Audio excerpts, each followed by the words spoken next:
Nā, kua whakaurua he hōtaka hō ki te marautanga o ngā kura auraki o te motu.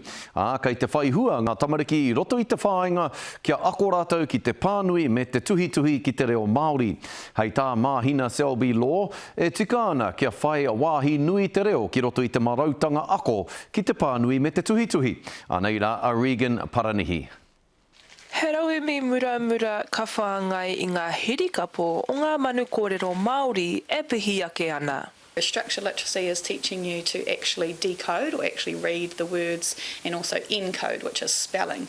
He huarahi I whakaakona e tana kai yarahi ki aia I te wā I tū ia hei kai ako. I sat there listening to her kōrero about how we need to connect the brain for tamariki to learn Te Pānui and Tihi, and I thought, oh, well, why aren't our tamariki Māori learning like that? Nā tēnei whakahauhau ki te marautanga auraki I mōhio pua Selby Law katāria tonu he ara reo Māori. Nā ko nā pupu ake te whakaro ki roto I aia kia pūmau I tana Pākehī mahi bai mahi. Me te aha, he mea utua katoatia e ia. Te reo Māori, it's really like we're always further behind in education. So it's just me out there, and I'm trying to educate quite a lot of people on firstly what structured literacy is. Nō reira, he aha te hua mā ngā tamariki.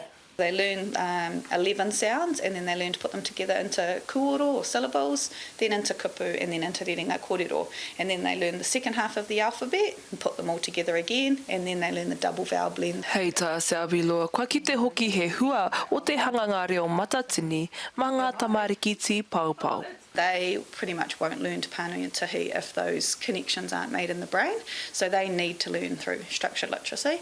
And then we've still got lots of other tamariki who need those connectors to be made. Ka herea e Selby Law I ana mātauranga rapa noa I te motu kia whakatina I ngā mōhiotanga a ngā kaiako ki te hanganga reo matatini. Regan Paranihi, Te Karere.